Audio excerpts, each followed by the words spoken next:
কিন্তু দাবি করে মুসলমান, দাবি করে আমি আল্লাহর গোলাম। না বাপজান, আপনি আপনার গোলাম না। গোলামি করতে হলে হুকুম মানতে হবে কার?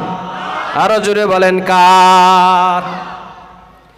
রাসূল কোনদিন আল্লাহ রাব্বুল আলামিন যা আদেশ করেছেন কোনদিন রাসূল তার পিছনের দিকে তাকান নাই। রাসূলকে আল্লাহ বলেছেন, নবী আপনি হিজরত করেন। সুবহানাল্লাহ বলবেন না? ও নবী, মক্কায় থাকার আর সুযোগ নাই। নবী গো, রাতের বেলা উঠেন, আপনি ঘুম থেকে উঠেন, যান আপনি মদিনার দিকে রওনা দেন। রাসূল যখন মদিনার দিকে রওনা দিলেন, বারবার শুধু কাবার দিকে লক্ষ্য করে তাকালেন, যেতে চায় না। এই কাবা ঘর ছেড়ে যেতে চায় না, কারণ কাবা ঘরে যদি 1 রাকাত নামাজ পড়েন 1 লক্ষ রাকাতের নেক আমল নামায় জমা করে তিনি কে? আরো জোরে বলেন তিনি কে? কাবার উপরে রহমত বেশি না কম? আরো জোরে বলেন বেশি না কম? বারবার নবী শুধু পিছনের দিকে তাকায়, আর কাবার চত্বরের দিকে তাকায়, আর কাবা ঘরের দিকে তাকায়। আর রাসূল চোখের ভাষায়, মনের ভাষায়, অন্তরের ভাষায় বোঝাতে চায়, রব্বে কারীম, এই কাবা ঘর ছেড়ে আমার কলিজাটা যেতে চায় না। আমার ইচ্ছা হলো 2 হাত দিয়ে কাবা ঘরের যত্ন করব, এই কাবা ঘরের ভিতরে আমি তোমার গোলামি করব। কিন্তু আল্লাহ রাব্বুল আলামিন হুকুম দিয়েছেন, ও নবী আপনি মক্কা ছেড়ে মদিনাতে হিজরত করেন। কাবার চত্বরে যেদিন দরকার সেদিন আপনাকে আমি নিয়ে আসব, তবে হিজরত করেন। এই হুকুমটা একজনা দিয়েছে, আওয়াজ দিয়ে বলেন তিনি কে? এই যে হুকুম, এই হুকুম মানাটাই হলো গোলামি কার? সবাই বলেন কার? ইচ্ছা করলে উনি থাকতে পারতেন, কিন্তু থাকলে কি গোলামি হতো? কথা বলেন, গোলামি হতো না। বারবার উনি মক্কার দিকে ফিরে ফিরে তাকায়। আল্লাহ রাব্বুল আলামিন বললেন, নবী গো একটু ধৈর্য ধরেন, বেশি দিন লাগবে না। এই মক্কা আর এই মদিনা, মক্কা মদিনার সমস্ত প্রেসিডেন্ট হিসাবে কবুল করেছেন তিনি কে? ও নবী বেশি দিন দেরি হবে না, জান গো নবী। এখন আপনি কাবা ঘরের চাবি চাইলে আপনাকে দেয় না, এমন একটা সময় আসবে এই কাবা ঘরের চাবির মালিক আপনারে বানায়া দিব। সুবহানাল্লাহ বলেন। কারণ ধৈর্যের ফল মিঠা, ধৈর্যের ফল মিঠা করে দেন তিনি কে বলেন? আরো জোরে বলেন কে? যেই কাজে আপনি ধৈর্য ধরবেন ওই কাজের ভিতরে সফলতা দান করবেন তিনি কে? রাসূলের ধৈর্য বেশি না কম? আল্লাহর ধৈর্য বেশি না কম? আমরা যেই গুনাহ করি আল্লাহকে আযাব দিয়ে ধ্বংস করে? আরো জোরে বলেন করে? করে না, আযাব দেয় না। আল্লাহ ধৈর্য ধরে বলে, বান্দা আজকে গুনাহ করেছে, অসুবিধা নেই, কালকে মসজিদের কোনায় গিয়া মাফ চাইলে আমি মাফ করে দিব। সুবহানাল্লাহ বললেন না? আমরা যত গুনাহ করেছি আমাদের বেঁচে থাকার আর অধিকার নাই। আমরা যত গুনাহ করেছি আমাদের বেঁচে থাকার অধিকার নাই। ওই অধিকারটা আমরা নিজেরা হারিয়ে ফেলেছি, কিন্তু আমাদের বাঁচায় রাখছে কে? আরো জোরে বলেন কে? একদিনের আশায় যে বান্দা কোনো একদিন তুই মসজিদের কোনায় বসে আমার কাছে যদি তুই তাওবা করিস, আমি আল্লাহ পিছনের সব গুনাহ মাফ করে দিব। কে ধৈর্য ধরে বলেন? সবাই বলেন কে? এই জন্য রাসূলের ছিল ধৈর্য বেশি। রাসূলরে যত মানুষ মারে আর রাসূল তার জন্য দোয়া করে, কারণ রাসূলের ধৈর্য ছিল বেশি। আল্লাহ বললেন, নবী গো ধৈর্য ধরে আপনি মক্কা ছেড়ে মদিনায় যান, আপনি মদিনায় বেশি দিন লাগবে না, অল্প কিছুদিনের ভিতরে এই মক্কার চত্বরের সমস্ত দায়িত্ব আমি আপনার হাতে উঠাইয়া দিব। চিৎকার দিয়ে পড়েন আল্লাহু আকবার। ঠিক অল্প কিছু সময়ের ভিতরে মক্কা এবং মদিনার প্রেসিডেন্ট হিসাবে রাসূলকে কবুল করলেন তিনি কে? আরো জোরে বলেন তিনি কে? এই তো হলো গোলামি। আল্লাহ রাব্বুল আলামিনের হুকুম মানাটাই হলো গোলামি। নবী বারবার শুধু মক্কার দিকে তাকালেন, কিন্তু আল্লাহ যেহেতু বলেছেন নবী আপনি মক্কা ছেড়ে মদিনাতে হিজরত করেন, কারণ মক্কায় থাকার আর আপনার সুযোগ নাই, আপনি মদিনাতে যান। রাসূল 1 মিনিটের জন্য দেরি করেন নাই, সাথে সাথে উনি মক্কা ছেড়ে মদিনাতে হিজরত করেছেন। তাহলে বোঝা যায় আল্লাহ যেটা হুকুম করে ওই হুকুম মানাটার নাম হলো গোলামি। ঠিক না ব্যাটি? তাহলে মসজিদে নামাজের জন্য মসজিদে নামাজের জন্য ডাক হয় একজনের হুকুম মতো, তিনি কে? আরো জোরে বলেন তিনি কে? ফজর নামাজের আজান হয় আসসালাতু খায়রুম মিনান নাওম, আসসালাতু খায়রুম মিনান নাওম। আপনি আজান শুনলেন, আপনাকে বলা হচ্ছে ঘুম থেকে নামাজ উত্তম, উঠে যাও, কিন্তু আপনি এখনো ঘুমিয়ে আছেন। বোঝা যায় আপনি গোলাম না, আপনি গোলাম নামের বাটপা। ঠিক না বা ঠিক? তাহলে আমরা সবাই দাবি করেছি গোলাম কার? এই তো সবাই কয় না, আমরা সবাই দাবি করেছি গোলাম কার? আজ থেকে গোলামি করব কার? আল্লাহ আমাদের সবাইকে তোমার গোলাম হিসাবে কবুল করে নাও। একটু আওয়াজ দিয়ে বলেন না আমিন। রাসূল যদি পরিচয় দেয় আল্লাহুম্মা ইন্নী আবদুক, আল্লাহ আমি আপনার গোলাম, ওয়াবনু আবদিক বান্দার ঘরের গোলাম, ওয়াবনু আমাতিক বান্দির ঘরের গোলাম, আমার বাবা সেও আপনার গোলাম, আমার মা সেও আপনার গোলাম, নাসিয়াতি বিয়াদিক আমার চুলের মুঠি আপনার হাতের মুঠোয়, আপনি যেই দিকে টানবেন এই মোহাম্মদ সেই দিকে যাবে, কেননা মোহাম্মদ আপনার গোলাম। চিৎকার দিয়ে পড়েন আল্লাহু আকবার। রাসূল যদি গোলাম পরিচয় দেয় আমরা সবাই কার গোলাম? সবাই বলেন কার?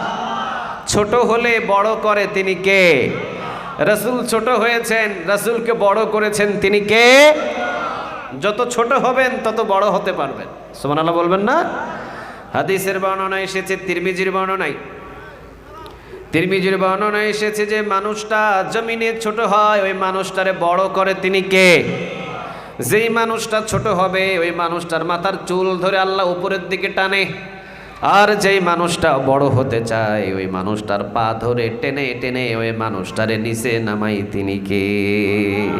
ছোট হবে, ছোট হলে আল্লাহ বড় করবে। আর দুনিয়াতে যদি অহংকার করেন আপনাকে ধ্বংস করে টেনে মাটির ভিতরে সম্মান মর্যাদা মিশিয়ে দিবেন তিনি কে? ইজ্জত দেওয়ার মালিক কে? সম্মান দেওয়ার মালিক তিনি কে? রাসূল ছোট হয়েছে, সারা বিশ্বে রাসূলের সম্মান আর মর্যাদা ছড়িয়ে দিয়েছেন একজন, আওয়াজ দিয়ে বলেন তিনি কে? রাসূলের চাইতে বড় সেলিব্রিটি পৃথিবীতে আছে না? কথা কন না কেন? আছে। আচ্ছা রাসূলের কি ফেসবুক আইডি ছিল? ইউটিউব আইডি ছিল? কোনো আইডি ছিল রাসূলের? YouTube ID, Facebook ID, WhatsApp, imo? না, কোনো আইডি ছিল না, এইরকম ক্যামেরা ছিল না, মিডিয়া ছিল না। আচ্ছা বলেন তো রাসূলের পৃথিবীর এই প্রান্ত থেকে ওই প্রান্ত পর্যন্ত রাসূলকে সেলিব্রিটি হিসাবে কবুল করেছেন তিনি কে? কারণ উনি ছোট হয়েছেন সব জায়গায়, উনি ছোট হতে পছন্দ করতেন, অহংকার করতেন না। রাসূল কোনোদিন বলেন নাই আমারে চিনো, বলছে কোনোদিন? কথা কন না কেন? বলছে না। যে মানুষটা রাসূলকে কষ্ট দিয়েছে বেশি ওই মানুষের জন্য সবসময় রাসূল দুই হাত তুলে দোয়া করেছে বেশি। সুবহানাল্লাহ বলেন। যে মানুষটা সবসময় কষ্ট দিয়েছে বেশি ওই মানুষটার জন্য রাসূল দোয়া করেছে বেশি। যেই মানুষটা আঘাত করেছে বেশি ওই মানুষটার দরবারে গিয়েছেন বেশি। আবু জেহেল সবচাইতে রাসূলকে কষ্ট দিয়েছেন বেশি, ওই আবু জেহেলের দরবারে রাসূল গিয়েছেন বেশি। সুবহানাল্লাহ বলেন। আবু জেহেল একদিন বললেন মুহাম্মদ তুমি কোনোদিন আর তুমি কোনোদিন আর আমার কাছে আসবা না, কোনোদিন আর আমার সামনে আসবা না।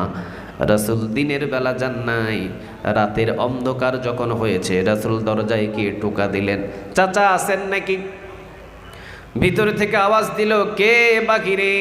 রাসূল বললেন, চাচা আমি মুহাম্মাদুর রাসূলুল্লাহ সাল্লাল্লাহু আলাইহি ওয়াসাল্লাম। আবু জাহেল বললেন, মুহাম্মদ তোমাকে না আমি বলেছি কোনোদিন তুমি আর আমার বাড়িতে আসবা না? রাসূল বললেন, চাচা আপনি তো দিনের কথা বলেছেন কোনো দিন যাতে না আসতে, আমি তো দিনে আসি নাই, আজকে আমি আপনার বাড়িতে রাতের বেলা এসেছি। ও চাচা আমি আপনার বাড়িতে আজকে রাতের বেলা এসেছি, কেউ দেখবে না চাচা, গোপনে কালিমা পড়েন, শুধু আমি শুনলেই হবে, আমি জানলেই হবে, শুধু কালিমা পড়লেই হবে, জান্নাতের পথ সোজা করে দিবেন তিনি কে? চাচা দিনে আসতে নিষেধ করেছেন এই জন্য আমি রাতে এসেছি, চাচা কালিমাটা পড়েন। অপমান করে তাড়িয়ে দিলেন, ধমক দিয়ে তাড়িয়ে দিলেন। ওই মানুষটার জন্যই আবার রাতের বেলা আল্লাহর কাছে দোয়া করলেন, আল্লাহ হয়তোবা আবু জেহেল ইসলামের জন্য কবুল করো, না হলে খাত্তাবের ছেলে ওমরের জন্য কবুল করো। সুবহানাল্লাহ বলেন। দেখছেন রাসূলকে ধমক দিলেন, অপমান করলেন, অপদস্থ করলেন, মানলেন, রাসূলকে বিদায় করে দিলেন। রাতের বেলা এসেই রাসূল দুই হাত তুলে দুই ওমরের জন্য দোয়া করলেন। একটা হলে খাত্তাবের ছেলে ওমর, এই ওমরের জন্য দোয়া করলেন, আর আবু জেহেলের জন্য দোয়া করলেন। রাসূল বললেন, আল্লাহ এই দুইজনের একজনকে আপনি কালেমা পড়ায়া দেন, দুইজনের একজনকে আপনি ইসলামটা গ্রহণ করায়া দেন, যেই মানুষটাকে বেশি কষ্ট দিলেন আবু জেহেল, তার জন্য দোয়া করলেন একজনের দরবারে, মুহাম্মদ সাল্লাল্লাহু। তাহলে যেই মানুষটা বেশি কষ্ট দেয় ওই মানুষটার জন্য দোয়া করা এটাও রাসূলের একটা সুন্নাহ, ঠিক না বা ঠিক? সমাজের ভিতরে এমন পরিস্থিতি, যেই মানুষটা আমাদের কষ্ট দেয় ওই মানুষটারে যেই দোকানে দেখি ওই দোকানে জীবনে কোনোদিন বসি না, ঠিক না বা ঠিক? যেই মানুষটার সাথে আমাদের শত্রুতা আছে ওই মানুষটার সাথে যখন রাস্তায় দেখা হয়, ও যায় আরেক রাস্তা দিয়ে, আমি যাই আরেক রাস্তা দিয়ে, আরশ থেকে নারাজ হয়ে যায়। তিনি কে? খবরদার, রাসূলের অন্যতম সুন্নাহ, যে যতই কষ্ট দিক কষ্টটাকে ভুলে গিয়ে তার হাতের সাথে হাত মিলানোর জন্য হাত বাড়িয়ে দিবেন, আরশ থেকে খুশি হয়ে যাবেন। তিনি কে? তাহলে রাসূলের অন্যতম সুন্নাহ হলো রাসূল ছোট হতেন। রাসূল ছোট হতেন কিন্তু রাসূলকে বড় করেছে তিনি কে?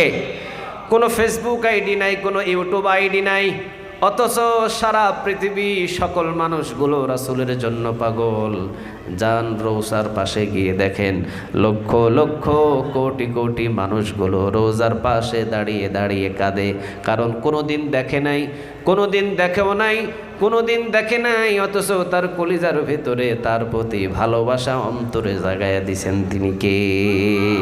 আহা, রাসূলরে দেখছেন কোনোদিন? কথা কন না কেন? দেখছেন? আচ্ছা, রাসূলের প্রতি ভালোবাসা আমাদের কলিজায় বেশি না কম? আরো জোরে বলেন, বেশি না কম? আমার রাসূলকে নিয়ে যদি কেউ বাজে মন্তব্য করে, রাসূলকে নিয়ে যদি কেউ গালি দেয়, তাদের সাথে আমাদের কোনো সম্পর্ক? আরো জোরে বলেন, কোনো সম্পর্ক?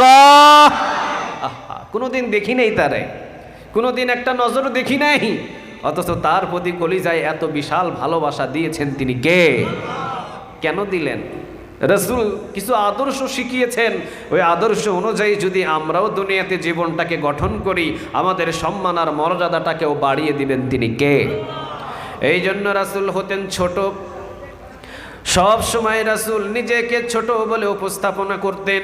কোনোদিন রাসূল বলেন নাই আমারে চিনো, আমি কে আমারে চিনো না, বলেন নাই। কোনোদিন রাসূল বলেন নাই আমি বাতিলের আতঙ্ক, আমি আন্তর্জাতিক, আমি খ্যাতি সম্পূর্ণ, আমি মুফাসসিরে কোরআন, আমি অমুক, আমি তমুক, আমি উড়ানি, আমি তুফানি, আমি খাজ্জানি, আমি সুলকানি। কোনোদিন রাসূলের নামের আগে এবং পরে কোনো টাইটেল নাই। রাসূল সরাসরি বলতেন আমি হলাম মুহাম্মাদুর রাসূলুল্লাহ। সুবহানাল্লাহ বলেন। সরাসরি ছোট করে নাম বলতেন, মুহাম্মাদুর রাসূলুল্লাহ না মুহাম্মাদুর রাসূলুল্লাহ মানে আমি রাসূল কার? আরো জোরে বলেন, কার? ছোট বলে নিজেকে উপস্থাপনা করতেন, মানুষদের কাছে ছোট হতেন, কিন্তু ছোট হওয়াতে সম্মান আর মর্যাদা বাড়িয়ে দিতেন। তিনি কে? দেখছেন না, আবু জেহেল মারে, আর আবু জেহেলের জন্য রাসূল রাতের বেলা যাই নামাজে এসে দোয়া করে, চিৎকার দিয়ে পড়েন আল্লাহু আকবার। একজা বৃদ্ধা মহিলা রাতের অন্ধকারে, বৃদ্ধা মহিলা রাতের অন্ধকারে একটা বোঝা মাথার উপরে উঠায়, আরেকটা বোঝা নিচে পড়ে, আরেকটা বোঝা মাথায় উঠায়, আরেকটা বোঝা নিচে পড়ে। রাসূল খেজুর গাছের আড়াল থেকে দেখলেন বৃদ্ধা মহিলা, একজন মানুষ কিন্তু অনেকগুলো বোঝা আছে বৃদ্ধা মহিলার কাছে। রাসূল সামনে এগিয়ে গেলেন এবং বললেন, মা আপনি একা মানুষ, কোনো খাদেম নাই আপনার, কোনো চাকর নাই আপনার? বললেন, না বাবা আমি গরিব মানুষ, কোনো চাকর নাই, কোনো খাদেম নাই। মা এতগুলো বোঝা নিয়ে আপনি কোথায় রওনা দিয়েছেন? বৃদ্ধা মহিলা বলল, বাবা আমি মক্কা ছেড়ে দূর এলাকায় বসবাস করতে চাই, এই জন্য আমি আমার সমস্ত ঘরের আসবাবপত্রগুলো বস্তার ভিতরে ভরে আমি রওনা দিয়েছি। রাসূল বললেন, মা কেন, কী কারণে আপনি মক্কা ছেড়ে অন্য এলাকায় আপনি বসবাস করবেন? বৃদ্ধা মহিলা বলল, বাবা এই মক্কার ভূমিতে এমন একজন মানুষের আগমন হয়েছে, সে নাকি বাপ দাদার ধর্মগুলো সবাইরে ভুলিয়ে দেয়। তার নামটা নাকি মোহাম্মদ, আব্দুল্লাহর ছেলে মোহাম্মদ। এই আব্দুল্লাহর ছেলে মোহাম্মদ যাকেই দেখে তাকেই নাকি পাগল বানিয়ে দেয়। নাউজুবিল্লাহ বলেন। যারেই দেখে বাপদাদার ধর্মগুলো ভুলিয়ে দিয়ে সে নিজের ধর্মের দিকে আকৃষ্ট হয়।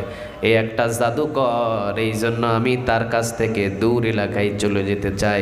রাসূল কষ্ট পান নাই, রাসূল কষ্ট পান নাই, রাসূল তাকে গালি দেয় নাই, রাসূল তার থেকে মুখটা ফিরিয়ে নেন নাই। রাসূল কি বললেন দেখেন, রাসূল বললেন, মা আপনার যতগুলো বোঝা আছে সমস্ত বোঝা আমার কাঁধে উঠাইয়া দেন। সুবহানাল্লাহ বলবেন না? যতগুলো বোঝা আছে মা, সমস্ত বোঝাগুলো আপনি আমার কাঁধে উঠিয়ে দেন। তিনি বললেন, বৃদ্ধা মহিলা বললেন, বাবা আমার কাছে কোনো অর্থ নাই, কোনো টাকা পয়সা নাই। রাসূল বললেন, মা কাজ করে দেব, আপনার সহযোগিতা করে দেব, এর বিনিময় আমাকে বিন্দু পরিমাণ কোনো অর্থ দিতে হবে না। সুবহানাল্লাহ।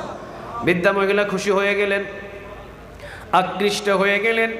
বৃদ্ধা মহিলা বললেন, বাবা মক্কার ভিতরে জাহিলিয়াতের যুগে এত সুন্দর এত কথা, মিষ্টি মিষ্টি কথা, আর মানুষের উপকার করার মতো এত সুন্দর যুবক আমার চোখে আমি একটাও দেখি নাই।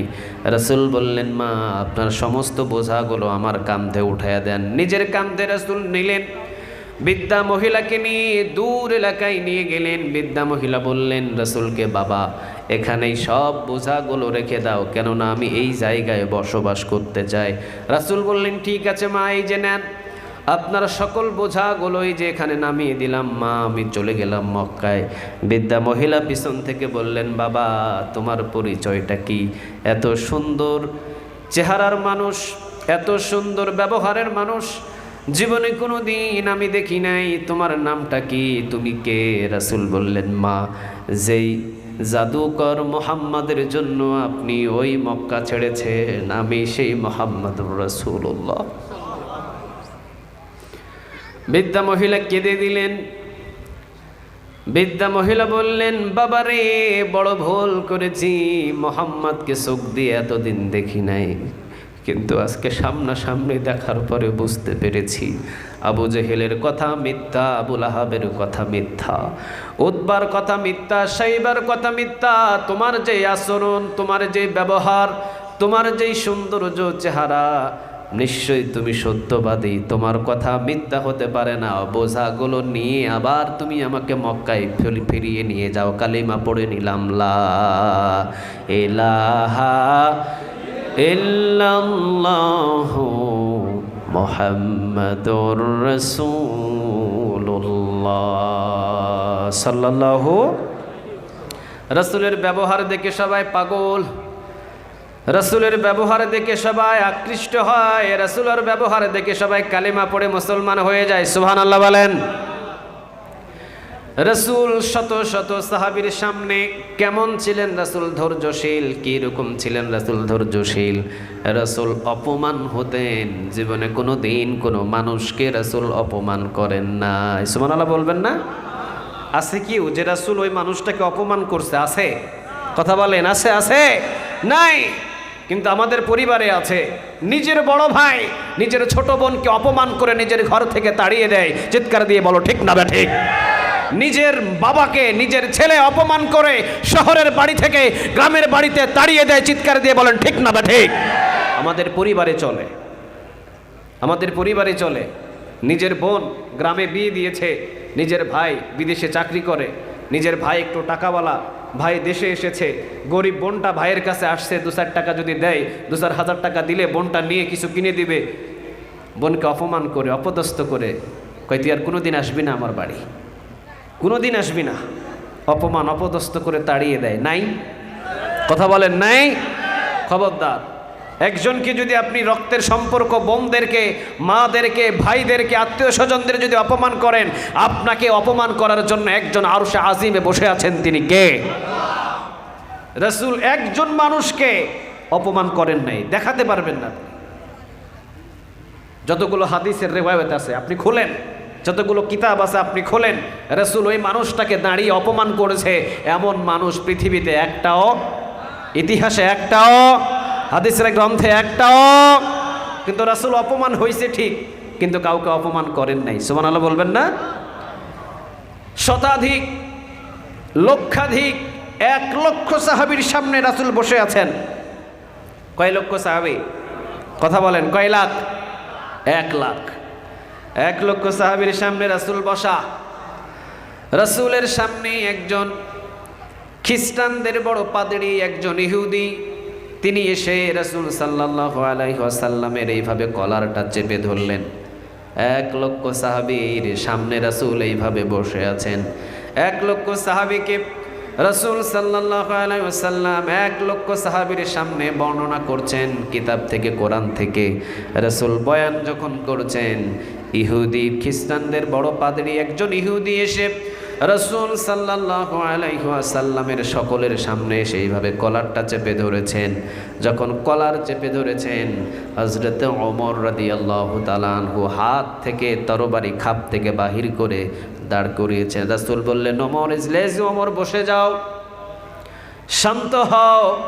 ওমর, কলার তো আমার চেপে ধরেছে, সম্মান গেলে আমি মুহাম্মাদের সম্মান লুটিয়ে পড়েছে, মুহাম্মাদের সম্মান হারিয়েছে। ওমর রে, তোমার সম্মান তো বিন্দু পরিমাণ হারাই নাই। সুবহানাল্লাহ বলেন। ওমর, তুমি কেন তরবারি বাহির করলা? বসো মিয়া। কারে ভয় দেখাও? ও আমার কলার চেপে ধরছে, আমি ওরে ধমক দিলে দিতে পারি, তুমি দাঁড়াইছো কেন? বসো। সুবহানাল্লাহ বলবেন না? একটা আওয়াজ দিয়ে বলেন না সুবহানাল্লাহ। 4 দোকানে বসতেন, 4 দোকানে বসেছেন, কেউ নাই, চাল আর আপনি। ওই দোকানে কেউ নাই, এক আপনি আছেন, আরেকটা চাওয়ালা আছে। চাওয়ালা যদি আপনার কলারটা এমনি চাইপা ধরে, আপনিও চাওয়ালার কলার চাইপা ধরবেন, এটাই স্বাভাবিক, ঠিক না ঠিক? কেউ নাই দোকানের ভিতরে, আপনি একা। 10 জন 4 দোকানে মানুষ থাকলে কথা আলাদা। 10 জনের সামনে আপনার কলার চেপে ধরলে আপনিও অপমান হতেন, আপনিও অপদস্থ হতেন, এটা স্বাভাবিক। কিন্তু না, আপনিও একা, 4 দোকানদারও একা। 4 দোকানদার যদি আপনার কলারটা চেপে ধরে, 1 সেকেন্ডও দেরি হবে না, আপনি চাওয়ালাকে জিজ্ঞাসা করবেন, তুই আমার কলার চাপলি কেন? সাথে সাথে 2-4টা দাঁত পড়ে যাবে, ঠিক না ঠিক? কিন্তু 1,00,000 সাহাবী, লক্ষাধিক সাহাবীর সামনে রাসূল সাল্লাল্লাহু আলাইহি ওয়াসাল্লামের কলারটা এমনি চেপে ধরেছেন একজন ইহুদি, মুসলমানও না, একজন ইহুদি।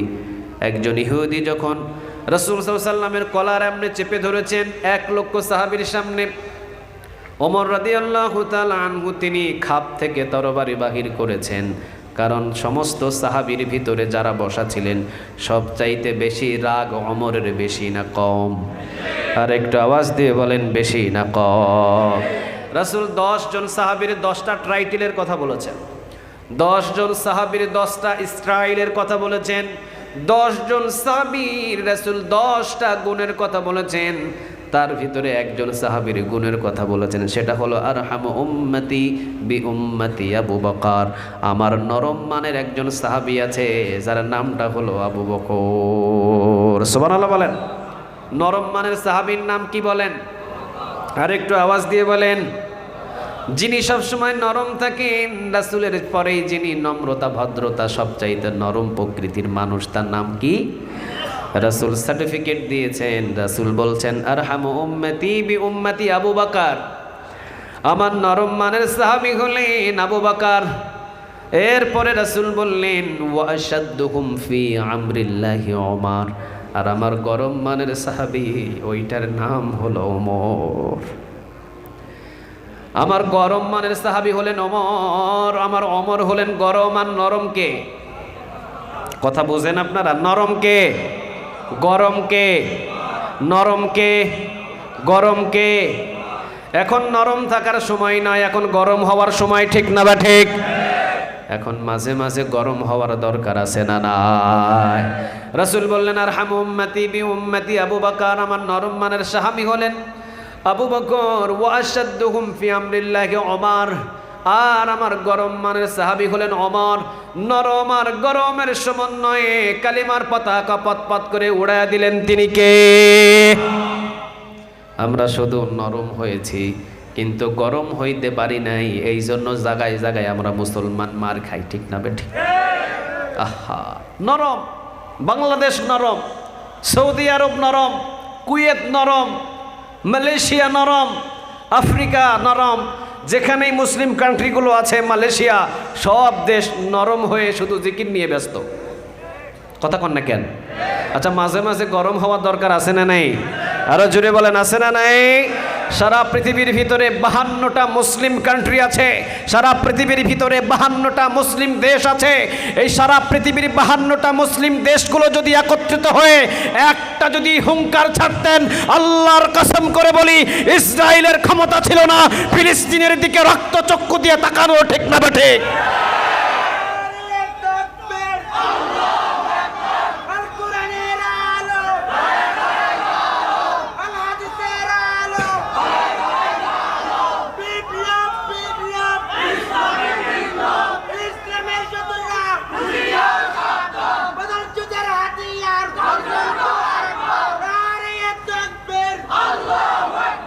আল্লাহ তুমি কবুল করো। আর একবার জোরে বলেন আমিন। এই জন্য নরম এবং গরম, আমরা নরম হয়ে আছি, গরম হই নাই। যদি একবার গরম হতেন পৃথিবীর নাস্তিকগুলো মাথা তুলে দাঁড়ানোর কোনো ক্ষমতা ছিল? কোন দিক দিয়ে যে নাস্তিকগুলো হারিয়ে যেত আর কোনো খবরও পাওয়া যেত না, ঠিক না বা ঠিক? আমরা তো সেই মুসলিম, আমরা তো সেই রক্ত ভিতরে প্রবাহিতমান করে নিয়ে বসে আছি যে বদরের প্রান্তরে 1000 সাহাবী 1000 কাফেরের সাথে মাত্র 313 জন কালিমার পতাকা উড়িয়ে দিয়েছি। সুবহানাল্লাহ বলবেন না? আমরা সামনে আগাইতে যাইনি, আমরা সামনে আগাতে জানি, পিছনে আমরা হটতে জানি না। আমরা সেই মুসলমান, ঠিক না বা ঠিক? কারণ আমাদের সাথে একজন আছেন, তিনি কে? আর একটু আওয়াজ দিয়ে বলেন তিনি কে? এই জন্য রাসূল 10 জন সাহাবীর 10টা সার্টিফিকেট দিলেন। 1 নম্বর দিলেন আরহামু উম্মতি বি উম্মতি আবু বকর, আমার নরম মানের সাহাবী হলেন আবু বকর। ওয়া আশাদ্দুকুম ফি আমরিল্লাহি ওমর, আর আমার গরম মানের সাহাবী হলেন ওমর। নরম আর গরমের সমন্বয়ে কালেমার পতাকা উড়াইয়া দিয়েছেন তিনি কে? রাসূল বলতেন আমার একজন সাহাবী আছে, নাম হলেন ওমর। কি নাম বলেন? সবাই বলেন, নাম কি বলেন? নবী বললেন আমার এমন একটা সাহাবী আছে যার নামটা হলো ওমর। এই ওমর রাদিয়াল্লাহু তাআলা আনহু, সে হলো আমার দুয়ার ফসল। সুবহানাল্লাহ বলেন। ওমর এমন একজন সাহাবী, ওই ওমররে আমি আমার আল্লাহর কাছ থেকে চেয়ে নিয়েছি। সুবহানাল্লাহ। ওমর এমন একজন সাহাবী, এই ওমররে আমি আমার আল্লাহ রাব্বুল আলামিনের কাছ থেকে চেয়ে নিয়েছি।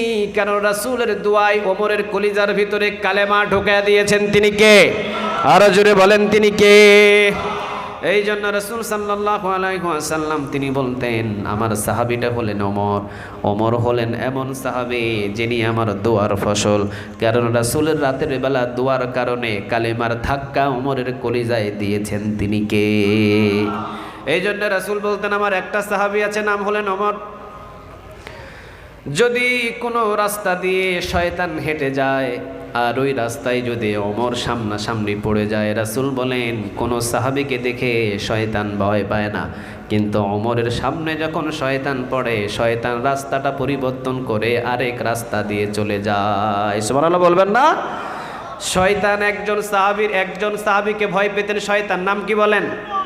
আরেকটু জোরে বলেন। ওমর। নীল নদের পানি বন্ধ হলো।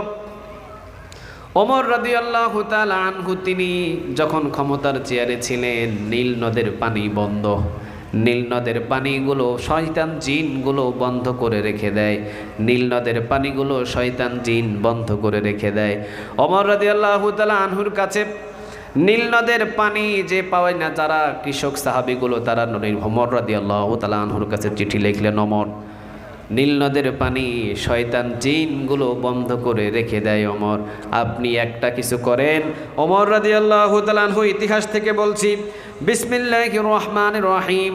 এরপরে ওমর রাদিয়াল্লাহু তাআলা আনহু চিঠির ভিতরে কিছু কলমের কালি দিয়ে কিছু একটা অংশ লিখে দিলেন এবং ওমর রাদিয়াল্লাহু তাআলা আনহু বললেন এই চিঠিটা নীল নদের ভিতরে গিয়ে ফেলে দাও।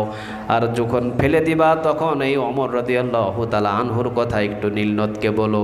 নীল নদের ভিতরে যখন ওমরের লেখা চিঠিটা ফেলে দিলেন, যেই জিনগুলো ছিল ওই জিনগুলো আর পানি আটকায় রাখতে পারে নাই, কারণ নীল নদ পানি হুকুম মানে একজনের, তিনি কে? ওমর রাদিয়াল্লাহু তাআলা আনহু লিখেছিলেন, নীল নদ তুমি তো পৃথিবীর কারো গোলাম না, তুমি গোলাম কার? আরো জোরে বলেন কার? তুমি যদি আল্লাহর গোলাম হয়ে থাকো তাহলে খবরদার কোনো শয়তান জিন তোমাকে বন্দী করে রাখতে পারবে না। তুমি আল্লাহর হুকুম মতো তুমি প্রবাহমান শুরু হয়ে যাও। সুবহানাল্লাহ বলেন। তিনি ছিলেন অমর, নরম না গরম? আরো জোরে বলেন, নরম না গরম? গরম সাহাবী উঠে দাঁড়ালেন, খাপ থেকে তরবারি বাহির করলেন।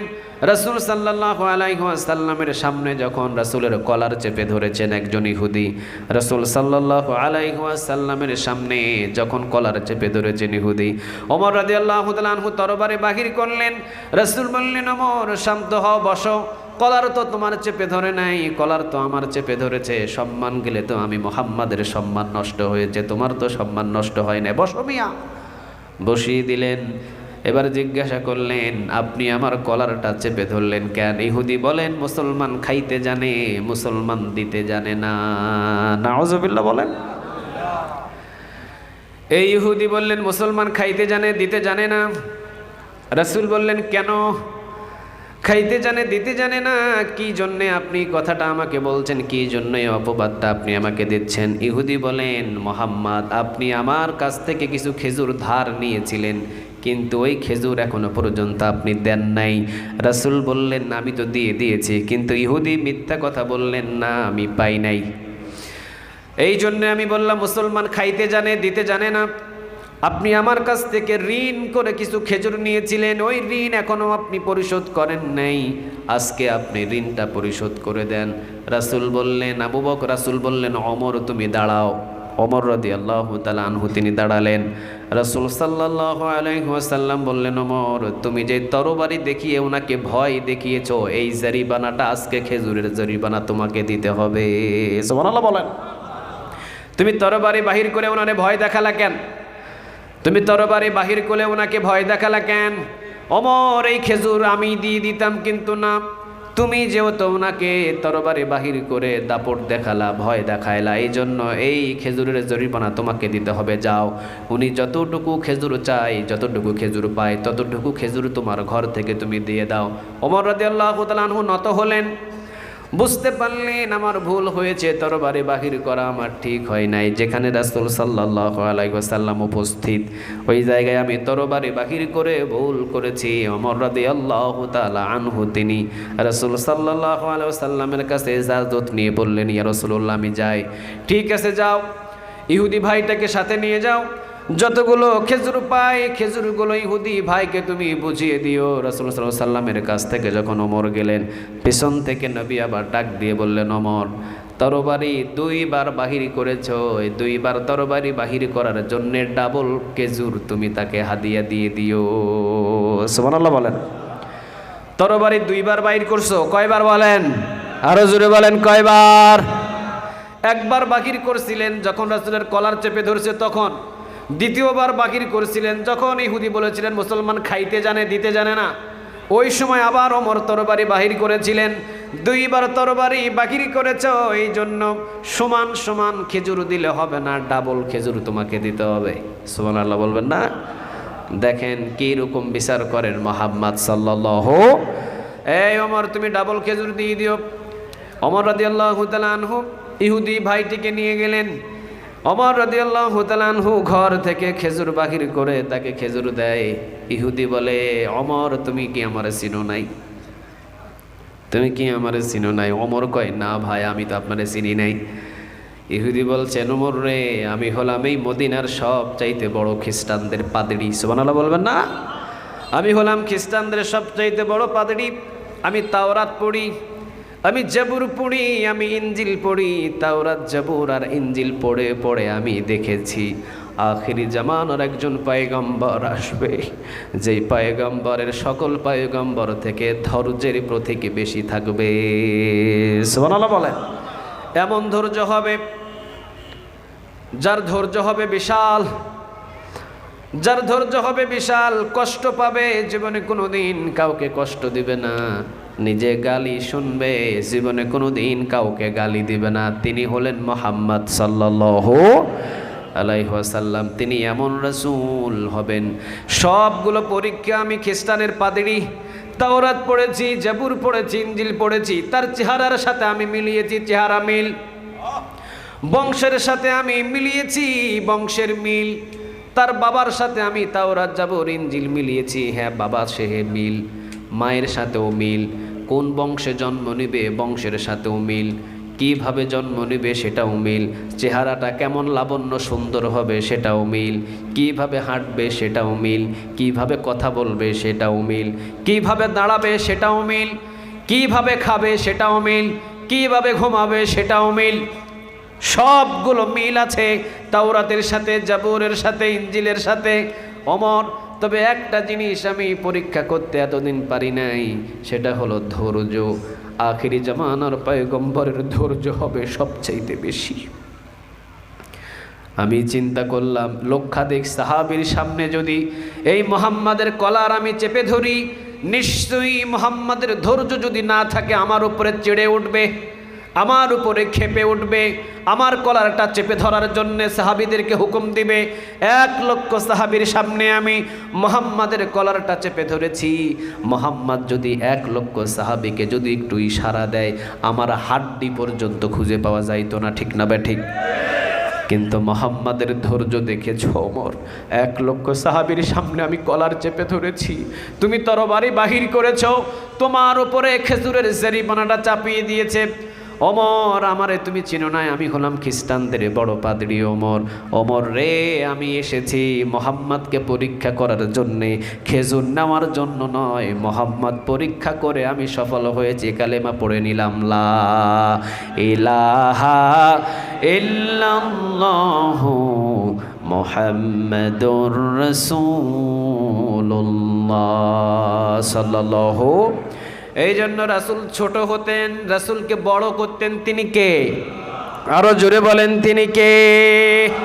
এই জন্য জীবনে আমরা ছোট হব, ছোট হলে কোনোদিন সম্মান কমে না, বরং যে ছোট হয় তাকে বড় বানায় তিনি কে? রাসূল ছোট হয়ে চলতেন, পৃথিবীর সবচাইতে শ্রেষ্ঠ মহামানব হিসাবে রাসূলকে কবুল করেছেন তিনি কে?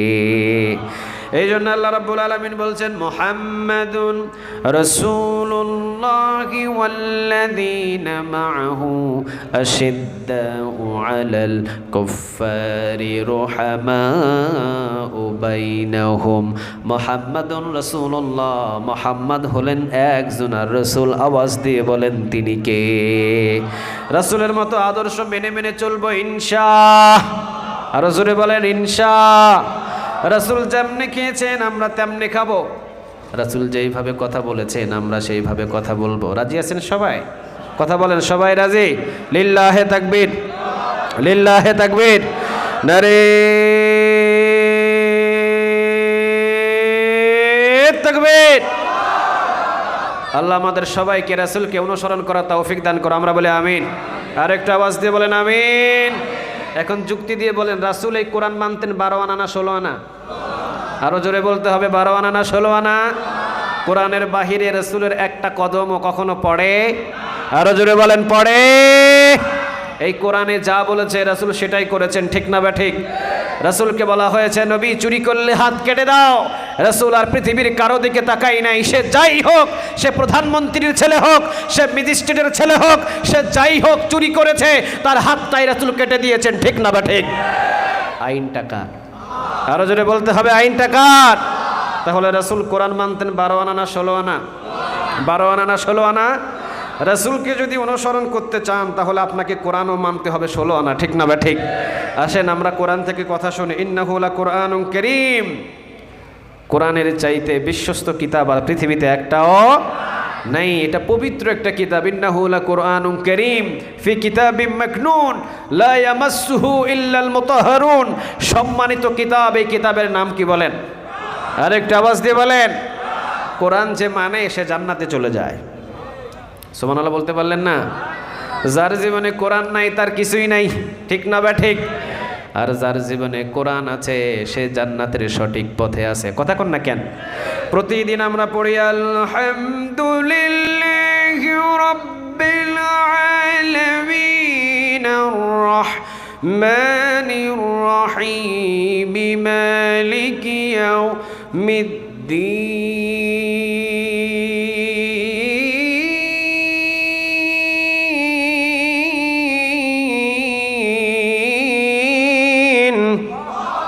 আর একটু জোরে বলেন আল্লাহু আকবার। আলহামদুলিল্লাহি রাব্বিল আলামিন আর রহমানির রহিম মালিকি ইয়াউমিদ্দিন ইয়্যাকা না'বুদু ওয়া ইয়্যাকা নাস্তাঈন। এরপরে কি বলেন? আর একটু জোরে বলেন। সবার মুখস্থ আছে না নাই? আর একটু জোরে বলেন। ইহদিনাস সিরাতাল মুস্তাকিম অর্থ কি? আল্লাহ সরল সঠিক জান্নাতের সোজা পথ তুমি আমারে দেখায়া দাও। ঠিক না ঠিক? কার কাছে চাই? আর একটু জোরে বলেন কার? জান্নাতের সঠিক পথের নাম হলো কোরআন। সুবহানাল্লাহ বলবেন না? জান্নাতের সঠিক পথের নাম কি? আর একটু আওয়াজ দিয়ে বলেন। যার ভিতরে কোনো সন্দেহ? আরো জোরে বলেন, যার ভিতরে কোনো সন্দেহ? কোরআন ধরবেন, কোরআন মানবেন তো সোজা আপনাকে জান্নাতের দিকে টেনে নিয়ে যাবেন। তিনি কে? রাসূলকে যদি অনুসরণ করেন, রাসূল যেমন ছিলেন ধৈর্যশীল, রাসূল যেমন ছিলেন ধৈর্যশীল, রাসূল যেভাবে মানুষদের যারা বেশি কষ্ট দিয়েছেন রাসূল তাদের জন্য বেশি দোয়া করেছেন। জীবনে কোনোদিন কাউকে অপমান করেন নাই, জীবনে কোনোদিন কাউকে গালি দেন নাই। তেমনই রাসূল কোরআন মানতেন 16 আনা, আমরাও কোরআন মানব কয় আনা? আর একটু জোরে বলেন কয় আনা? সহজগুলো মানবেন, কঠিনগুলো মানবেন না, আপনি মুনাফিক। ঠিক না ঠিক? সহজগুলো মানলেন, কঠিনগুলো মানলেন না, আপনারই মুসলমান বলা যাবে? মানলে মানব কত আনা? আরো জোরে বলেন কত আনা? আল্লাহ 16 আনা কোরআন মেনে মেনে আমাদের সবাইকে জীবন গঠন করার তৌফিক দান করুক। বলেন আমিন। আর একটু আওয়াজ দিয়ে বলেন আমিন। সূরা হামিম সিজদা, সূরা হামিম সিজদার 30 নম্বর আয়াতের ভিতরে আল্লাহ রাব্বুল আলামিন বলেন, ইন্নাল্লাযীনা ক্বালু রাব্বুনাল্লাহ, নিশ্চয়ই যারা আমি আল্লাহ রাব্বুল আলামিনকে রব হিসাবে মেনে নেয়। আমাদের রবের নাম কি বলেন? একটু আওয়াজ দিয়ে বলেন, আমাদের রবের নাম কি? আল্লাহ বলে যদি কেউ একবার ডাক দেয় অন্তত 40টা নেক তারা আমল নামায় জমা করে দেয়। তিনি কে? একবার বলেন আল্লাহু আকবার, একবার বলেন লা ইলাহা ইল্লাল্লাহ, একবার পড়েন আলহামদুলিল্লাহ, একবার পড়েন সুবহানাল্লাহ। রাসূল বলেন কেউ যদি একবার আল্লাহু আকবার বলে 2টা উট জিহাদের ময়দানে দান করার নেক তার আমল নামায় জমা করে দেয়। তিনি কে? একবার যদি পড়ে লা ইলাহা ইল্লাল্লাহ বাস এনাফ, 4000 নেক তার আমল নামায় জমা করে দেয়। তিনি কে?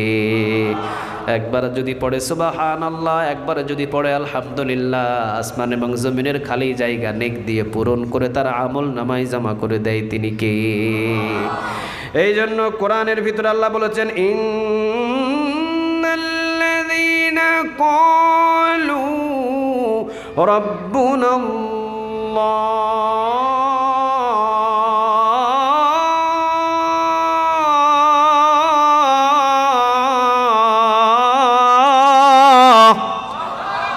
ইন্নাল্লাযীনা ক্বালু রাব্বুনাল্লাহ, নিশ্চয়ই যারা আমি আল্লাহ রাব্বুল আলামিনকে রব হিসাবে মেনে নেয়। আওয়াজ দিয়ে বলেন আমাদের রবের নাম। আর একটু আওয়াজ দিয়ে বলেন আমাদের রবের নাম।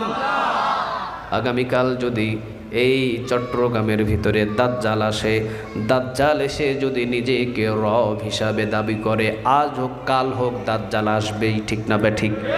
কোরআন যেহেতু সত্য কিতাব, রাসূলের কথা যেহেতু সত্য, রাসূল যেহেতু সত্য, আসমান যেহেতু সত্য, জমিন যেহেতু সত্য, রাসূলের জবান থেকে যেই কথাগুলো বাহির হয়েছে সত্য, দাজ্জাল আসবে, এটার ভিতরে কোনো ভুল?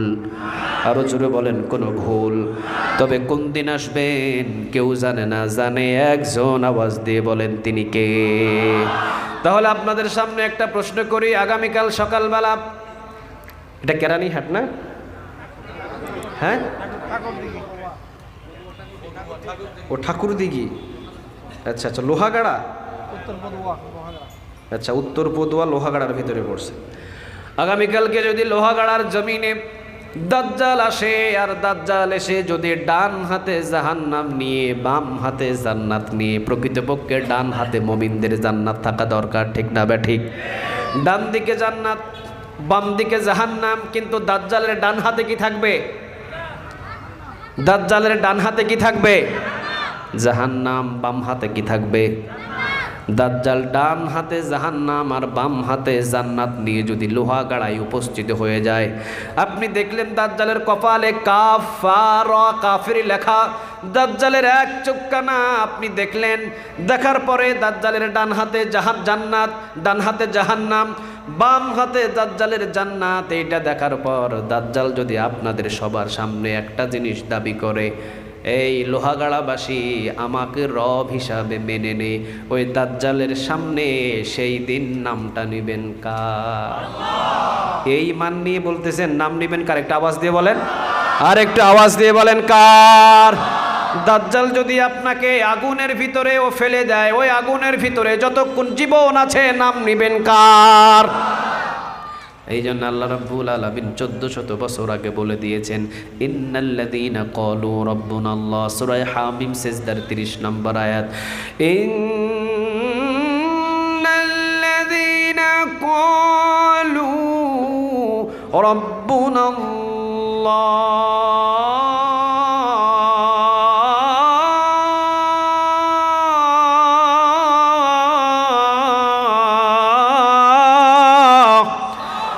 ইন্নাল্লাযীনা ক্বালু রাব্বুনাল্লাহ। এবার আওয়াজ দিয়ে বলেন আমাদের রবের নাম, আর জোরে বলেন রবের নাম। আল্লাহ যতবার ডাকি ততবারই কলিজাটা শীতল হয়ে যায়, ঠিক না ঠিক? কারণ তিনি এমন রব যিনি আসমানের মালিক, কথা কন না কেন? তিনি এমন রব যিনি জমিনের মালিক, তিনি এমন রব যিনি সূর্যের মালিক, যিনি এমন রব তিনি চন্দ্রের মালিক, যিনি সারা পৃথিবীর মালিক একজন, তিনি কে? আল্লাহু লা ইলাহা ইল্লা হুয়া আল হাইয়ুল কাইয়্যুম লা তাখুযুহু সিনাতুন ওয়া লা নাওম লাহু মা ফিস সামাওয়াতি ওয়া মা ফিল আরদি মান যাল্লাযী ইয়াশফা'ু 'ইনদাহু ইল্লা বিইযনিহি ইয়া'লামু মা بين أيديهم وما خلفهم ولا يحيطون بشيء من علمه إلا بما شاء وسع كرسيه السماوات والأرض ولا يؤوده حفظهما وهو العلي العظيم কথাটা কার? লাহু মা ফিস সামাওয়াতি ওয়া মা ফিল আরদ, আসমান এবং জমিনের ভিতরে যা কিছু আছে সব কিছুর মালিক একজন, তিনি কে? তাবারাকাল্লাযী বিয়াদিহিল মুলক ওয়া হুয়া আলা কুল্লি শাইইন কাদির। বরকতময় আল্লাহ যার হাতে রাজত্ব, যদিও আমরা রাজত্ব নিয়ে মারামারি করি, কথা কন না কেন? যদিও আমরা রাজত্ব নিয়ে ঠেলাঠেলি করি, ঠিক না বা ঠিক? প্রকৃতপক্ষে রাজত্বের মালিককে আরো জোরে আওয়াজ দিয়ে বলেন কে? তাবারাকাল্লাযী বিয়াদিহিল মুলকু ওয়া হুয়া আলা কুল্লি শাইইন কাদির।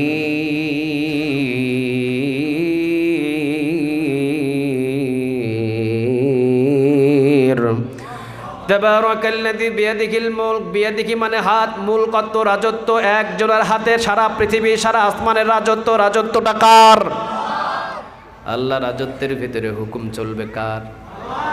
সেই হুকুমটাই হলো কোরআনের হুকুম, ঠিক না বে ঠিক?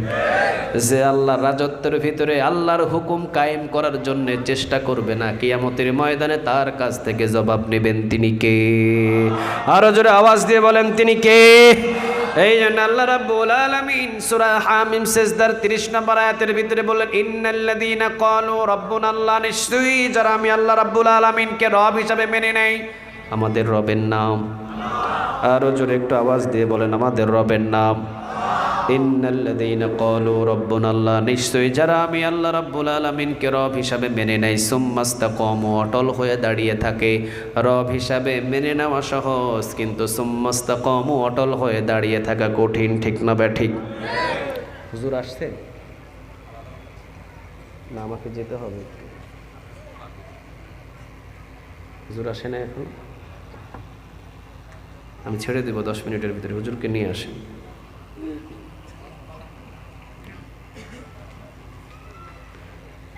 হুজুর আসে না এখন?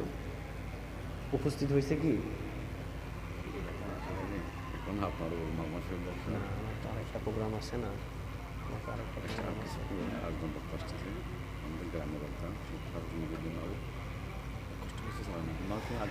জি জি বুঝছি, কিন্তু আমার আরেকটা প্রোগ্রাম আছে, সেখানে আমাকে যেতে হবে। আমি ঢাকা থেকে আসছি, আমার আরেকটা প্রোগ্রাম আছে, আমার 10টায় আমাকে উঠাবে।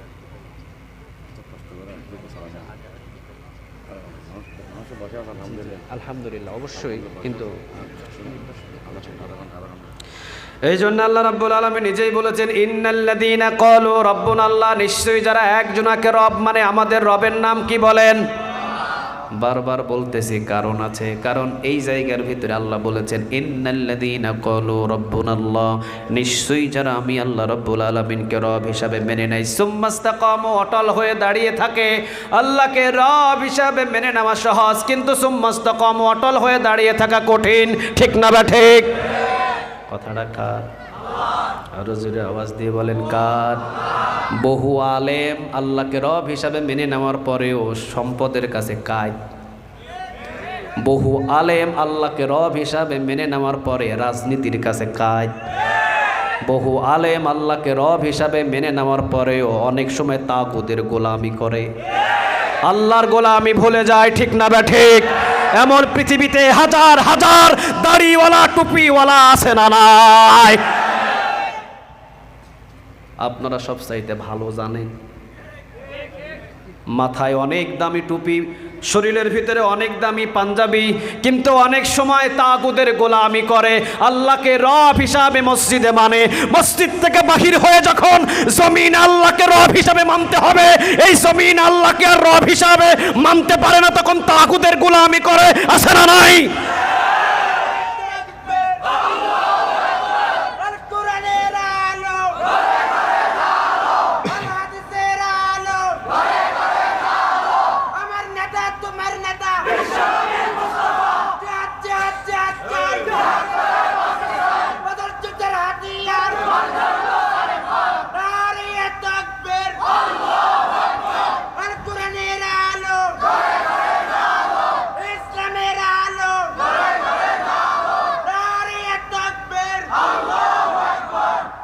আল্লাহ তুমি কবুল করো, আর একবার জুড়ে বলেন আমিন। এই জন্য আল্লাহ রাব্বুল আলামিন বলেছেন ইন্নাল্লাযীনা ক্বালু রাব্বুনাল্লাহ, সবাই আমি আল্লাহ রাব্বুল আলামিনকে রব হিসাবে মেনে নিয়ে সুম্মাস্তাকামু, অটল হয়ে দাঁড়িয়ে থাকাটা কিন্তু সম্ভব নয়। ঠিক না বা ঠিক? 13 বছর জেলখানায় থাকার পরেও রবের গোলামি ছাড়ে নাই। 3 বছর জেলখানায় থাকার পরেও আমার জীবন্ত আমির হামজা ভাই রবের গোলামি ছাড়ে নাই। ঠিক না বা ঠিক? কিন্তু বহু আছে একটা মামলা, 2টা মামলা খাওয়ার পরেই রবের গোলামি ছেড়ে দিয়ে তাগুতের গোলামি করা শুরু করে দেয়। ঠিক না বা ঠিক? এই কথাটা কার? আর একটু আওয়াজ দিয়ে বলেন কার? এই জন্য আল্লাহ রাব্বুল আলামিন বলেছেন ইন্নাল্লাযীনা ক্বালু রাব্বুনাল্লাহ, নিশ্চয়ই যারা আমি আল্লাহ রাব্বুল আলামিনকে রব হিসাবে মেনে নেয়, আমাদের রবকে। আরো জোরে আওয়াজ দিয়ে বলেন কে?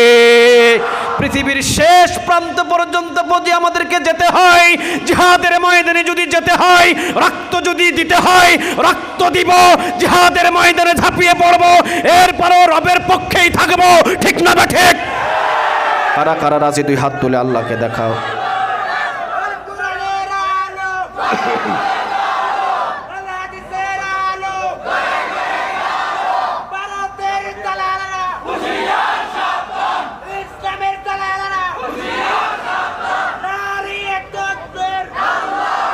আল্লাহ তুমি কবুল করো, আল্লাহ তুমি কবুল করো। আর একটু জোরে বলেন আমিন। এই জন্য আল্লাহ রাব্বুল আলামিন বললেন ইন্নাল্লাযীনা ক্বালু রাব্বুনাল্লাহ, নিশ্চয়ই যারা আমি আল্লাহ রাব্বুল আলামিনকে রব হিসাবে মেনে নেয়, সুম্মাস্তাকামু, অটল হয়ে দাঁড়িয়ে থাকে। রব হিসাবে মেনে নেওয়া সহজ, কিন্তু সুম্মাস্তাকামু, অটল হয়ে দাঁড়িয়ে থাকাটা কঠিন। ঠিক না বা ঠিক? আল্লাহ রাব্বুল আলামিন বলছেন সুম্মাস্তাকামু, যারা আমি আল্লাহকে রব হিসাবে মেনে নিয়ে সুম্মাস্তাকামু, অটল হয়ে দাঁড়িয়ে থাকবে, মৃত্যু পর্যন্ত যদি সুম্মাস্তাকামু, অটল হয়ে দাঁড়িয়ে থাকে, তাদের মৃত্যুর পূর্বে আমি জান্নাতের ফেরেশতা পাঠিয়ে দিব। একটু আওয়াজ দিয়ে বলেন সুবহানাল্লাহ। আমার কথা নয়, আমার কথা নয়, 1400 বছর আগে সূরা হামিম সিজদার 30 নম্বর আয়াতের ভিতরে বলে দিয়েছেন তিনি কে।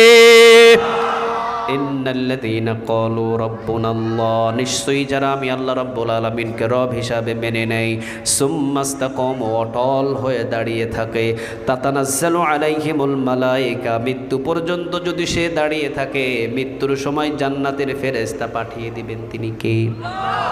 মৃত্যুর সময় জান্নাতের ফেরেশতা আসবে, আসার পরেই তাকে বলবে আল্লাহ তাখাফু, তোমার কোনো ভয় নাই, ওয়ালা তাহজানু, তোমার কোনো চিন্তা নেই, ওয়া আবশিরু বিল জান্নাহ। মুফাসসিরিনে কেরাম বলেন জান্নাতের একটা ভিডিও, যে আল্লাহকে মৃত্যু পর্যন্ত রব হিসাবে মেনে নিয়ে অটল হয়ে দাঁড়িয়েছিল, জান্নাতের একটা ভিডিও তার চোখের সামনে ধরে বলবে ওয়া আবশিরু বিল জান্নাহ, তোমার মৃত্যুর পরেই তোমাকে এই জান্নাতে ঢুকিয়ে দিবেন তিনি কে? তাহলে আমি জেলখানায় যাই, আমার পক্ষে হামলা হোক, আমার পক্ষে মামলা হোক, আমার জেল হোক, আমাকে রিমান্ডে নিয়ে যাওয়া হোক, আমাকে বছরের পর বছর কারাগারে রাখা হোক, আমি আল্লাহর গোলামি করব, রব হিসাবে আল্লাহকেই মানব, সুযোগ সুবিধার জন্য তাগুদের পায়ে কখনো সালাম করব না, ঠিক না বা ঠিক?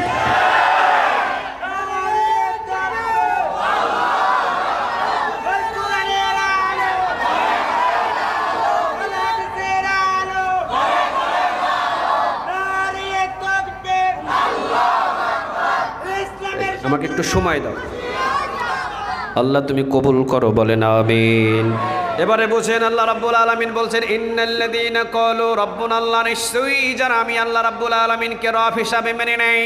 মুফাসসিরিনে কেরাম বলছেন 6 জায়গায় আল্লাহকে রব হিসাবে মানতে হবে। কয় জায়গায়? আর একটু জোরে বলেন, কয় জায়গায়? 6 জায়গায় আল্লাহ রাব্বুল আলামিনকে যদি রব হিসাবে মেনে নিতে পারেন, আর 6 জায়গায় যদি আল্লাহ রাব্বুল আলামিনকে রব হিসাবে মেনে নেওয়ার পর সুম্মাস্তাকামু, অটল হয়ে দাঁড়িয়ে থাকতে পারেন, যেখানেই মৃত্যুবরণ করেন সেখানেই আপনার মাথার পাশে জান্নাতের ফেরেশতা পাঠিয়ে দিবেন তিনি কে? প্রথম নাম্বার, ব্যক্তিগত জীবনে রব হবেন তিনি কে? আমার জীবনে যদি আমার একটা ছেলের প্রয়োজন হয়, কোনো মাজারে গিয়ে আমি কোনো ছেলে চাইব না। আমার যদি একটা মেয়ের প্রয়োজন হয়, কোনো মাজারে গিয়ে সেজদা দিয়ে কোনো মাজার থেকে মেয়ে চাইব না। ছেলে মেয়ে দেওয়ার মালিক একজন, তিনি কে? তাহলে ব্যক্তিগত জীবনে রব হবেন তিনি কে? আমার এই সেজদা মালিক কে? আমার এই সেজদা পাওনাদার হক কে? এই জন্য ব্যক্তিগত জীবনে মনে রাখবেন, ব্যক্তিগত জীবনে আল্লাহকে রব হিসাবে মানতে হবে, সুম্মাস্তাকামু, অটল হয়ে দাঁড়িয়ে থাকতে হবে। কোন নেতার কোন নেত্রী যদি বলে আমার পায়ের কাছে মাথা নত কর, ওই নেতার মুখে আমি ঝাড়ু পিটা মারি, ঠিক না বা ঠিক? আমার মাথা নত হবে কার কাছে?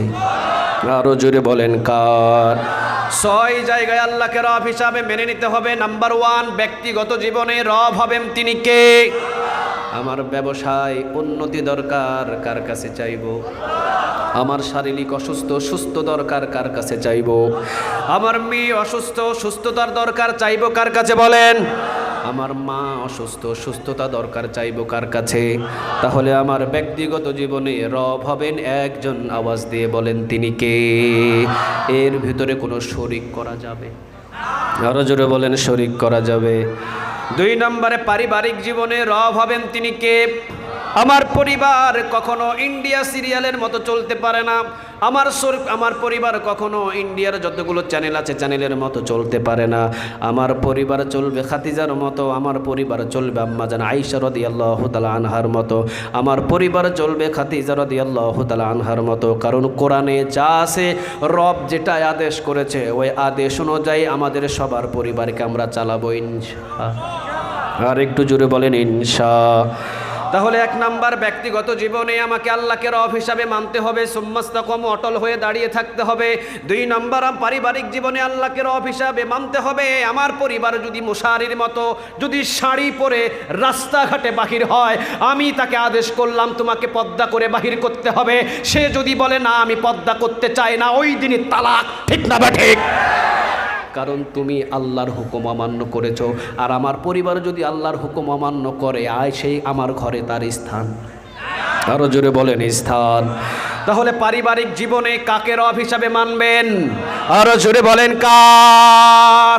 আমাদের সমাজের ভিতরে যতগুলো আমরা মুরব্বী আছি, আমাদের ছেলেও আছে, আমাদের মেয়েও আছে, পারিবারিক জীবনে যদি আমরা আল্লাহকে রব হিসাবে মানতাম, আমার 18 বছরের মেয়ে আল্লাহর হুকুম পর্দা করতে হবে, পর্দা ছাড়া তাকে বাহির করা যাবে না।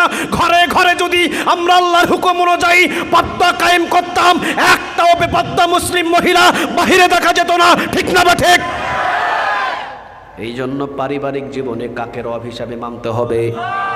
আপনার পরিবারের যদি 15 জন সদস্য থাকে, 15 জন সদস্য যদি আল্লাহর হুকুম মতো না চলে, যদি বাহিরে চলে, তাকে নিয়ে আসেন। যদি নামতে পারেন সুম্মাস্তাকাম, অটল হয়ে দাঁড়িয়ে থাকা সম্ভব। আরো জোরে বলেন সম্ভব। কু আনফুসাকুম ওয়া আহলিকুম, কথা বলেন, কু আনফুসাকুম ওয়া আহলিকুম। আগে আহালদের কথা বলেছেন, তিনি কে? আর জোরে আওয়াজ দিয়ে বলেন তিনি কে? আল্লাহ রাব্বুল আলামিন 2 নম্বরে বললেন পারিবারিক জীবনে রব হবেন তিনি কে? হুন্ডার পিছনে নিজের স্ত্রীকে বসায়া, মেকআপ লাগায়া, বিউটি পার্লার থেকে সাদা করে, তল প্যাট বাহির করে, পিছনে পিঠ প্যাট সব বাহির করে মার্কেটে ঘোরায়, আছে না নাই? আর একটু আওয়াজ দিয়ে বলেন আছে না নাই? অসুস্থতার প্রয়োজন ছিল, পর্দা করে এরপরে তাকে বাহির করা, ঠিক না বা ঠিক? তাহলে আপনার পারিবারিক জীবনে কাকে রব হিসাবে মানবেন? আরো জোরে বলেন কাকে? 7 বছর বাবা নামাজ পড়, বাবা নামাজ পড়, বাবা নামাজ পড়, 10 বছর পর আর বাবা নামাজ পড়, পড়ার সময় নাই, আর 10 বছর পরে বলার সময় নাই, এখন কুবান, ঠিক না বা ঠিক? কারণ হুকুম কার? আরো জোরে বলেন কার? পারিবারিক জীবনে আপনার বিবি যদি নামাজ বন্ধ করে দিয়ে, আপনার বিবি যদি শুধু চ্যানেল দেখে, চ্যানেল কেটে দেন, ওই চ্যানেলের কোনো দরকার? কারণ আপনাকে আপনার পরিবার থেকে একজনাকে রব হিসাবে মেনে চলতে হবে। তিনি কে? 1 নাম্বার ব্যক্তিগত জীবনে রব হবেন তিনি কে? 2 নাম্বার পারিবারিক জীবনে রব হবেন তিনি কে? 3 নাম্বার সামাজিক জীবনে রব হবেন তিনি কে? এই সমাজের ভিতরে দেখবেন ঈদের নামাজ পর্যন্ত সবাই ভালো, ঈদের নামাজ পরে কিন্তু একটা টমটম ভাড়া করে নিয়ে ডেকসেট বাজানো শুরু করে, আছে না নাই? আরো জোরে বলেন আছে না নাই? সামাজিক দায়িত্ব হলো আল্লাহকে রব হিসাবে মানা। আল্লাহকে যদি আপনি রব হিসাবে মানেন, তাহলে সমাজের ভিতরে যদি পতিতালয় শুরু হয়, সমাজের ভিতরে যদি গাঁজা শুরু হয়, সমাজের ভিতরে যদি ইয়াবা শুরু হয়, সমাজের ভিতরে যদি জেনা শুরু হয়, সমাজের যদি মুড়ল দেখার পরেও যদি সেটার প্রতিবাদ না করে, তাদের কাছ থেকে কিয়ামতের ময়দানে জবাব নেবেন একজন, তিনি কে? এই জন্য সামাজিক জীবনে একজনকে রব হিসাবে মানতে হবে, তিনি কে? 4 নম্বর অর্থনৈতিক জীবনে রব হবেন তিনি কে? কখনো সুদের টাকা আমার পরিবারে থাকতে পারে, কখনো ঘুষের টাকায় আমার পরিবার চলতে পারে, কখনো চুরি করার টাকা আমার পরিবারে চলতে পারে, কখনো চুরি ডাকাতে বাটপারির টাকা আমার পরিবারে চলতে পারে না। কারণ সেটা হলো হারাম। সেটা কি? খাবো হালাল, হারাম টাকা কখনোই খাবো না, যদি 10 দিন না খেয়ে থাকা লাগে, ঠিক না বে ঠিক? অর্থনৈতিক জীবনে তাহলে আল্লাহকে যদি আমরা রব হিসাবে মানতাম, সুদ বন্ধ হয়ে যেত, ঘুষ বন্ধ হয়ে যেত। কারণ আমার যেখান থেকে ইনকাম আসবে, একজনের হুকুম মতো আমি আমার ইনকাম করব, তিনি কে বলেন? 5 নাম্বার আন্তর্জাতিক জীবনে রব হবেন তিনি কে? আন্তর্জাতিক জীবনে রব মানে আমি বাংলাদেশে আছি, এখানেও আমার রব আল্লাহ, আমি ইন্ডিয়াতে গেলেও আমার রব আল্লাহ, ঠিক না বে ঠিক? আমি আফ্রিকায় গেলেও আমার রব আল্লাহ, আমি US আমেরিকায় গেলেও আমার রব আল্লাহ, আমি পৃথিবীর যে কোনো স্থানে যাই আমার রব একজন, তিনি কে? কয়টা গেল? আরো জোরে বলেন। 6 নম্বরটা একটু কঠিন। 6 নম্বরটা হলো রাষ্ট্রীয় জীবনে একজনাকে রব হিসাবে মানতে হবে, তিনি কে? রাষ্ট্রীয় জীবনে যদি আল্লাহ রাব্বুল আলামিনকে রব হিসাবে মানতে পারেন, তাহলে কোরআনটাকে মানতে হবে 16 আনা, ঠিক না বা ঠিক? কারণ রাষ্ট্রীয় জীবনে যদি আল্লাহকে রব হিসাবে মানেন, তাহলে পার্লামেন্ট থেকে আপনার মেম্বার পাঠশালা, চেয়ারম্যানের পাঠশালা, মন্ত্রীর পাঠশালা, সব জায়গায় হুকুম চলবে কার? আর আরো জোরে আওয়াজ দিয়ে বলেন কার? তাহলে রাষ্ট্রীয় জীবনে যদি আল্লাহকে রব হিসাবে মানতে হয়, রাষ্ট্রীয় জীবনে যদি আল্লাহ রাব্বুল আলামিনকে রব হিসাবে মানেন এবং সুম্মাস্তাকাম অটল হয়ে দাঁড়িয়ে থাকেন, মৃত্যুর সময় জান্নাতের ফেরেশতা আপনার মাথার কাছে পাঠিয়ে দিবেন তিনি কে? কিন্তু বহু মানুষ দেখবেন ব্যক্তিগত জীবনে আল্লাহকে রব হিসাবে মানেন, সে বলবে মানি। পারিবারিক জীবনে আল্লাহকে রব হিসাবে মানেন, হ্যাঁ মানি। সামাজিক জীবনে আল্লাহকে রব হিসাবে মানেন, হ্যাঁ মানি। অর্থনৈতিক জীবনে আল্লাহকে রব হিসাবে মানেন, হ্যাঁ মানি। আন্তর্জাতিক জীবনে আল্লাহকে রব হিসাবে মানেন, হ্যাঁ মানি। যখন বলবেন রাষ্ট্রীয় জীবনে আল্লাহকে রব হিসাবে মানেন, রাষ্ট্রীয় জীবনে আল্লাহকে রব হিসাবে মানা মানে কোরআনটাকে রাষ্ট্রীয়ভাবে পরিচালনা করা, কোরআন দিয়ে দেশ চালানো, ঠিক না বেঠিক? রাষ্ট্রীয়ভাবে আল্লাহকে রব হিসাবে মেনে নেওয়া মানে ওই রাষ্ট্রের ভিতরে আইন থাকবে কার? আরো জোরে বলেন কার? যখনই আপনি এই কথাটা বলবেন দেখবেন বহু দাড়িওয়ালা টুপিওয়ালা এই জায়গায় কাজ। আসতে বলেন, ঠিক না বেঠিক? বহু দাড়িওয়ালা টুপিওয়ালা এই জায়গায় কাজ। আল্লাহ রাব্বুল আলামিন বলেছেন 6 জায়গায় যদি সুম্মাস্তাকাম অটল হয়ে দাঁড়িয়ে থাকতে পারো, 6 জায়গায় যদি সুম্মাস্তাকাম অটল হয়ে দাঁড়িয়ে থাকতে পারো, তোমার মৃত্যুর পূর্বে জান্নাতের ফেরেশতা মাথার কাছে পাঠিয়ে দিবেন তিনি কে? তাহলে 6 নম্বরটা হলো রাষ্ট্রীয় জীবনে একজনের হুকুম চলবে, হুকুমটা কার? আরো জোরে আওয়াজ দিয়ে বলেন কার? কিন্তু যখনই আপনি এই 5 নম্বর বলবেন ব্যক্তিগত জীবনে আল্লাহকে রব হিসাবে মানো, মার হবে না। পারিবারিক জীবনে আল্লাহকে রব হিসাবে মানো, মার হবে না। সামাজিক জীবনে আল্লাহকে রব হিসাবে মানো, কোনো মার হবে না। অর্থনৈতিক জীবনে আল্লাহকে রব হিসাবে মানো, কোনো অসুবিধা নাই। আন্তর্জাতিক জীবনে আল্লাহকে রব হিসাবে মানো, কোনো অসুবিধা নাই। কিন্তু যখনই আপনি বলবেন রাষ্ট্রীয় জীবনে আল্লাহকে রব হিসাবে মানো মানে রাষ্ট্র যার, জমিন যার, আইনটা চলবে তার, যখনই বলবেন তখনই হামলা, যখনই বলবেন তখনই মামলা, যখনই বলবেন তখনই ফাঁসির কাস্টে টেনে নিয়ে যাওয়া হবে, ঠিক না বেঠিক? যতই হামলা দেওয়া হোক, যতই মামলা দেওয়া হোক, যতই রিমান্ডে নিয়ে পিটানো হোক, আল্লাহ রাব্বুল আলামিন 1400 বছর আগে বলেছেন ইন্নাল্লাযীনা ক্বালু রাব্বুনাল্লাহ, নিশ্চয়ই যারা আমি আল্লাহ রাব্বুল আলামিনকে রব হিসাবে মেনে নেবে এবং সুম্মাস্তাকাম অটল হয়ে দাঁড়িয়ে থাকবে, জেলখানায় যাবে, সেখানেও রাষ্ট্রীয়ভাবে কোরআনের আইন চাইবে, ঠিক না বেঠিক? রিমান্ডে নিয়ে যাওয়া হবে, সেখানেও রাষ্ট্রীয়ভাবে কোরআনের আইন চাইবে, ঠিক না বেঠিক? ফাঁসির কাস্টে ঝোলাবে, সেখানেও রাষ্ট্রীয়ভাবে আল্লাহর আইন চাইবে, ঠিক না বেঠিক? এমনকি ফাঁসির কাস্টে ঝোলাবে, এরপরেও সুম্মাস্তাকাম অটল হয়ে দাঁড়িয়ে থাকবে, কথা কন না কেন? রিমান্ডে পিটাবে, এরপরেও সুম্মাস্তাকাম, বছরের পর বছর জেলখানায় রাখবে, সুম্মাস্তাকাম, জেলখানায় ভরে রাখবে, সুম্মাস্তাকাম, ছেলেকে আঘাত করবে, সুম্মাস্তাকাম, দোকান জ্বালিয়ে দেওয়া হবে, সুম্মাস্তাকাম, সম্পদ হারিয়ে দেওয়া হবে, সুম্মাস্তাকাম, গুম করে দেওয়া হবে, সুম্মাস্তাকাম, এরপরে রিমান্ডে কি পিটানো হবে, সুম্মাস্তাকাম, ফাঁসির কাস্টে ঝুলিয়ে দেওয়া হবে, সুম্মাস্তাকামু। আল্লাহ রাব্বুল আলামিন বললেন এদের জন্যই আমি তাতানাজ্জালু আলাইহিমুল মালায়েকা, জান্নাতের ফেরেশতা মৃত্যুর পূর্বে তাদের মাথার কাছে পাঠিয়ে দিব। আমরা মনে করেছি 13 বছর জেলখানায়, 13 বছর জেলখানায়, টানা 13 বছর জেলখানায়, পৃথিবীর কোনো দোষ নাই, দোষ হলো একটা, রাষ্ট্র যার, আইন চলবে তার, ঠিক না বেঠিক?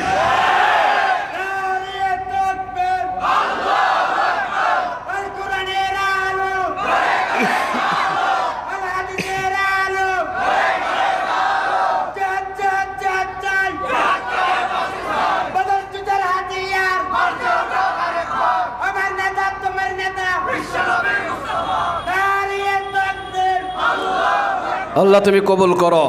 আর একটু জোরে বলেন আমিন। টানা 13 বছর, টানা 5 বছর, টানা 10 বছর, টানা 8 বছর ফাঁসি পর্যন্ত দিয়ে ফেলেছে, এরপরও সুম্মাস্তাকামু, ঠিক না বেঠিক? কেউ তাকে ভাঙতে পারে, কেউ মস্কাতে পারে, কেউ তাকে পিছু টান দিতে পারে। হাসতে হাসতে জীবন কোরবান করে দিয়েছেন, কথা কন না কেন? হাসতে হাসতে জীবন কোরবান করে দিয়েছেন। আল্লাহ রাব্বুল আলামিন সেই কথাটাই বলছেন, 5 জায়গায় রব হিসাবে মানা সহজ, কিন্তু একটা জায়গায় 6 নম্বরে কঠিন। সেই জায়গাটা কোনটা? রাষ্ট্রীয়ভাবে আল্লাহর আইনের দিন কায়েমের জন্য চেষ্টা করতে হবে। রাষ্ট্রীয়চার আইন চলবে তার, রাষ্ট্রচার হুকুম চলবে তার। কোনো মানুষের আইন চলতে পারে না, কোনো তাগুদের আইন চলতে পারে না, কোনো ইংরেজদের আইন দিয়ে দেশ চলতে পারে না। কারণ জমিন যার, আইন চলবে তার কিতাব অনুযায়ী। ঠিক না বা ঠিক? যখনই আপনি এই কথাটা বলবেন তখনই আপনাকে জেল দেওয়া হবে, তখনই আপনাকে মামলা দেওয়া হবে, তখনই আপনাকে হামলা দেওয়া হবে। আর ওই সময় সুম্মাস্তাকম, অটল হয়ে দাঁড়িয়ে থাকার কথা বলেছেন তিনি কে? আরো জোরে আওয়াজ দিয়ে বলেন তিনি কে? ঢাকা ইবনে সিনাই। আমি এই যে ঈদের খুতবা যেখানে দিয়েছি, ঈদের খুতবা দেওয়ার পর একজন জীবন্ত শহীদ এসেছে আমার সাথে দেখা করার জন্যে। আমি তার মাথার দিকে তাকালাম, মাথার খুলির ঠিক উপর বরাবর গুলি লেগে এই উপরে চামড়া কেটে পিছন দিয়ে বাহির হয়ে গেছে। আমি সেখানে 3টা চুমা খাইলাম, 3টা চুমা। উনি বললেন, হুজুর, দিন কায়েমের জন্য যখন আন্দোলন করে নেমেছিলাম, এমন একটা গুলি এসেছে মাথার খুলির উপর দিয়ে লেগে চামড়া ছিলে পিছন দিয়ে বাহির হয়ে গেছে। আমি বললাম, ভাই, গুলিটা যদি কপালে লাগতো। উনি হাসি দিয়ে বললেন, তাহলে তো আমি শহীদ হয়ে যেতাম। চিন্তা করলাম, আমি বললাম, ভাই, আপনার পরিস্থিতি এখন কেমন? তিনি বললেন, হুজুর, জীবনের শেষ পর্যন্ত সুম্মাস্তাকম, অটল হয়ে দাঁড়িয়ে থাকবো। 1000 বার যদি গুলি খেতে হয়, 1000 বার যদি গুলি খেতে হয়, 1000টা গুলি বুকের ভিতরে নিতে রাজি। সুম্মাস্তাকম, অটল হয়ে দাঁড়িয়ে থাকবো। পৃথিবীর কোনো শক্তি আমাকে কোরআনের পথ থেকে বিন্দু পরিমাণ সরাতে পারবে না। ঠিক না বে ঠিক? এটাকেই বলে সুম্মাস্তাকম। পৃথিবীতে এখনও আছে, লোহাগাড়ার ভিতরেও আছে, সাতখানিয়ার ভিতরেও আছে, চট্টগ্রামের ভিতরেও আছে। জীবন দিবে, এরপরও কোরআনের পথ থেকে বিন্দু পরিমাণ তাকে সরানো যাবে না। ঠিক না বে ঠিক? এমন সুম্মাস্তাকম বান্দা আছে না নাই? আর একটু আওয়াজ দিয়ে বলেন, আছে না নাই? যশোর এক জায়গায় মাহফিল করতে গেলাম, হুইল চেয়ারে করে আমার সামনে এসেছেন। আমি বললাম, ভাই, আপনার কি হয়েছে? বলে, হুজুর, 2013 সালে রিমান্ডে নিয়ে কোরআনের দল করার কারণে এমনভাবে আমার পাগুলো পিটিয়ে শেষ করে দেওয়া হয়েছে, আমার আর দাঁড়ানোর কোনো সুযোগ নাই। আমি বললাম, ভাই, এখন আপনি কি চান? উনি বলেন, মৃত্যু পর্যন্ত সুম্মাস্তাকম, অটল হয়ে দাঁড়িয়ে থাকতে চাই। তাহলে বোঝা যায়, জেল দিয়ে, জুলুম করে, গুলি মেরে, আঘাত দিয়ে, ফাঁসির মঞ্চে নিয়েও সুম্মাস্তাকম মুমিন বান্দাদেরকে একামতে দিন থেকে সরানো যায় না। ঠিক না বে ঠিক? সুম্মাস্তাকম, এটাকেই বলে সুম্মাস্তাকম। এই জন্য আল্লাহ রাব্বুল আলামিন বলছেন, 5 জায়গায় আমি আল্লাহকে রব হিসাবে মেনে নেওয়া সহজ। মসজিদে নামাজ পড়ে আল্লাহকে রব মানা সহজ। ঠিক না বে ঠিক? রমজান মাসে রোজা রেখে আল্লাহকে রব মানা সহজ। তারাবির নামাজ আল্লাহকে রব মানা সহজ। ঈদের নামাজ আল্লাহকে রব মানা সহজ। কিন্তু ওখানেই কঠিন। জমিন যার, আইন চলবে তার। যখনই এই কথা বলবেন তখনই আপনার হামলা, মামলা, জেল, জুলুম। ঠিক না বে ঠিক? আর তখনই কথা বলতে দেন, তখনই আপনাকে সুম্মাস্তাকম, অটল হয়ে দাঁড়িয়ে থাকতে হবে। কার কথা? আরো জোরে আওয়াজ দিয়ে বলেন, কার? আল্লাহ রাব্বুল আলামিন বলছেন, সুম্মাস্তাকম, যারা অটল হয়ে দাঁড়িয়ে থাকবে, অবাক হয়ে যাবেন। রাত 12টা 1 মিনিটে ফাঁসির রায়। আগামীকাল আপনাকে ফাঁসি দেওয়া হবে। 12টা 1 মিনিটে ফাঁসির রায়ের কথা শুনে মুস্কি হাসি দিয়ে বুক পকেটে চিঠি রেখে দিয়ে নামাজে দাঁড়িয়েছেন। ফাঁসির 3 ঘন্টা আগে পাহারাদারকে বলছেন, ফাঁসির 3 ঘন্টা আগে পাহারাদারকে বলছেন, ভাই, আপনি ফাঁসি দেওয়ার 1 ঘন্টা আগে আপনি আমাকে জাগায়া দিবেন, আমি 2 ঘন্টা একটু ঘুমাই। যেই মানুষের 3 ঘন্টা পরে ফাঁসি, ওই মানুষটা 2 ঘন্টা আবার ঘুমাবে। সুবহানাল্লাহ বলবেন না? আগামীকাল যদি আমার ফাঁসি হয়, আমার চোখে ঘুম আসবে? আরো জোরে বলেন, আসবে? 3 ঘন্টা পরে যার ফাঁসি, তিনি বলছেন, ভাই, 3 ঘন্টা পরে আমার ফাঁসি, 1 ঘন্টা আগে আপনি আমার একটু জাগায়া দিয়েন, কারণ আমাকে রেডি হতে হবে। সুবহানাল্লাহ বলবেন না? 1 ঘন্টা আগে আপনি আমারে জাগায় দেখেন, পাহারাদার উনি বলেন 2 ঘন্টা নাক ডেকে ডেকে ঘুমালেন, আমি নিজে সাক্ষী। 2 ঘন্টা নাক জেগে জেগে দেখলাম তিনি ঘুমালেন। 2 ঘন্টা পর আমি তাকে জাগিয়ে দিলাম, উনি নিজের গোসল নিজে করলেন, নিজের পোশাক নিজে পরলেন, নিজের তাওবা নিজে করলেন, হাসি মুখে এক পা করে ফাঁসির মঞ্চে উঠলেন। জিজ্ঞাসা করা হলো হাসি কেন? তিনি বললেন, আমি যদি সুম্মাস্তাকাম অটল হয়ে দাঁড়িয়ে থেকে জীবনটা দিয়ে দিতে পারি, মরতে দেরি হবে, জান্নাত খুলতে দেরি করবে না। তিনি কে? আরো জোরে বলেন, তিনি কে?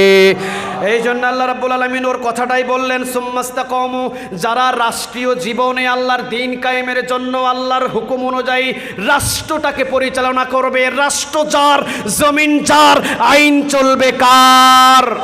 আরো জোরে একটু আওয়াজ দিয়ে বলেন, কার? আল্লাহর রাষ্ট্রীয়ভাবে দিন কায়েমের জন্য যারা, কোরআনের রাষ্ট্রীয়ভাবে কোরআনের রাষ্ট্র কায়েম করার জন্য যারা এই রাষ্ট্রীয়ভাবে আল্লাহর হুকুমটা পালন করবে, জেল হতে পারে, জুলুম হতে পারে, রিমান্ডে নিয়ে পীড়ানো হতে পারে, ফাঁসির কাস্টে ঝুলানো হতে পারে, সুম্মাস্তাকাম, অটল হয়ে দাঁড়িয়ে থাকতে হবে। ঠিক না ঠিক? ফাঁসির কাস্টে নিয়ে যাওয়া হলো, ফাঁসির রশি গলায় ঝুলিয়ে দেওয়া হলো, টান দেওয়া হলো। ইন দ্য মিন টাইম তাতানাজ্জালু আলাইহিমুল মালায়েকা, তাতানাজ্জালু আলাইহিমুল মালায়েকা, জান্নাতের ফেরেশতা সাথে সাথে এসে তার মাথার উপরে হাত বুলিয়ে দিয়ে বলে, আল্লাহ তাখাফু, আল্লাহ বলেছেন তোমার কোনো ভয় নাই। ওয়ালা তাহজানু, আল্লাহ বলেছেন তোমার কোনো চিন্তা নাই। 3 নম্বর, ওয়াবশিরু বিল জান্নাহ, ফাঁসিতে তোমাকে ঝুলিয়ে দেওয়া হয়েছে, ফাঁসির রশি ধরে জালিমরা টানছে। ওয়াবশিরু বিল জান্নাহ, এই যে জান্নাতের ভিডিওটা তুমি দেখো, তোমার মৃত্যুর পরেই আল্লাহ তোমাকে এই জান্নাতে ঢুকায় দেবে। এমন মৃত্যু আমরা সবাই চাই কি চাই না?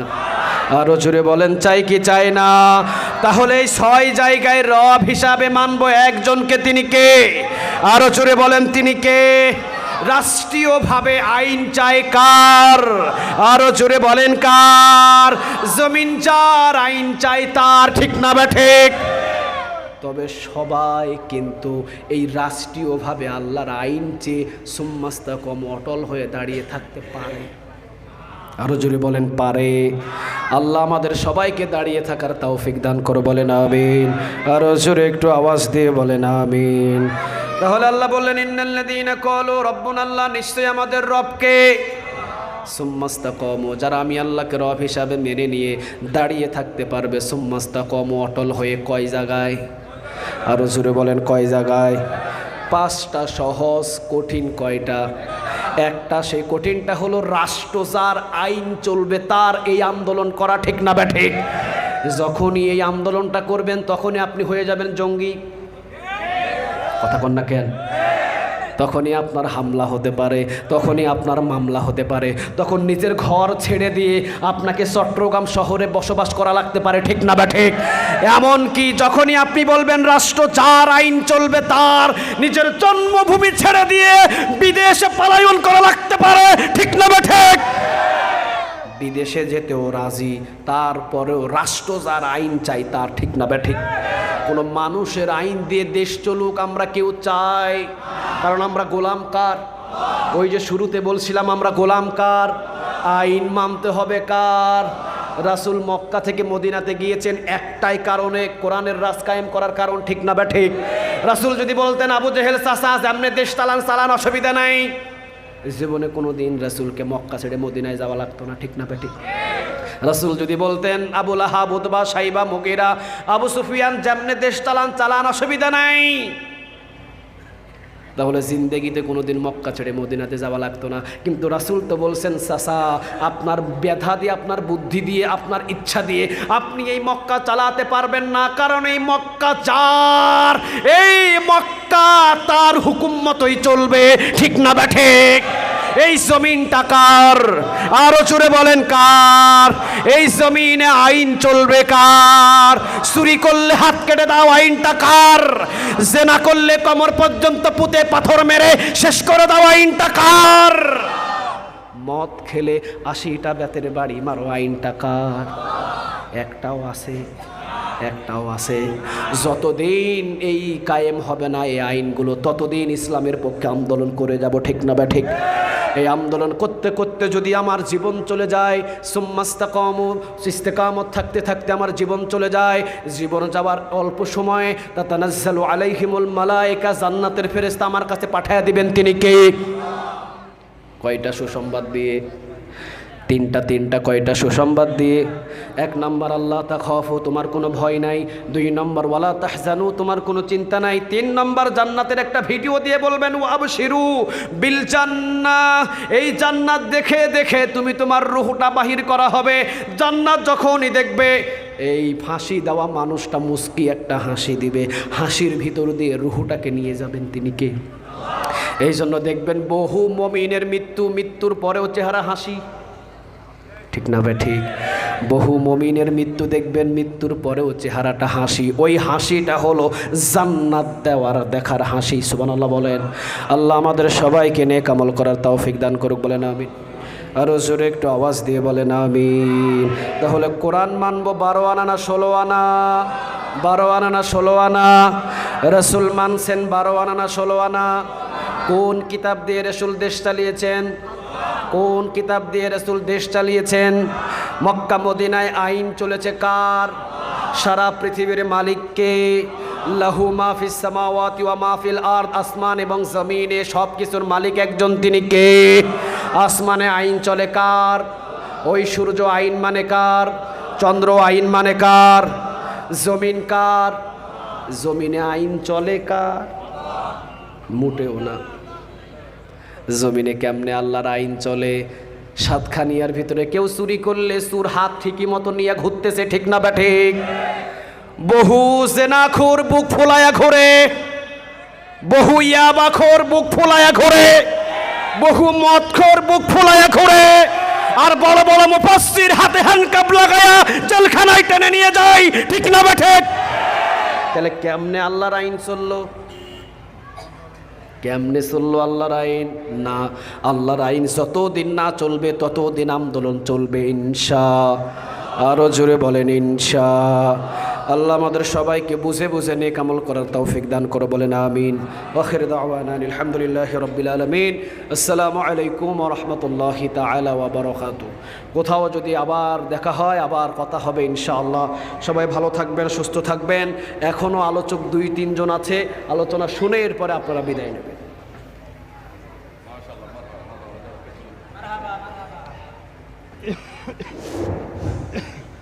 আমরা সকলে বলি মারহাবা। কেউ উঠবেন না, একের পর এক ইনশাআল্লাহ আমাদের বাংলাদেশের বড় বড় নেতা ইনশাআল্লাহ আলোচনা করবেন। ইতিমধ্যে আমরা আমাদের বাংলাদেশের প্রিয় একজন মুফাসসিরকে আমরা দীর্ঘদিন হারিয়েছি, ডক্টর মাওলানা মিজানুর রহমান আজহারী সাহেব। ওনার গ্রন্থ, ওনার শেখর সুরত, ওনার আলোচনা আজকে আমরা জনাব মাহমুদুল হাসান সাহেবের থেকে আমরা পেয়েছি। সকলে বলি আলহামদুলিল্লাহ। আমরা কিছুটা হলো কলিজাকে আমরা তৃপ্তি দিতে পেরেছি, যেটা সকলিয়া। অল্প কিছুক্ষণের মধ্যে আমাদের বাইতুল শরীফের বিশ্বাস আসবেন। কেউ মনোজান না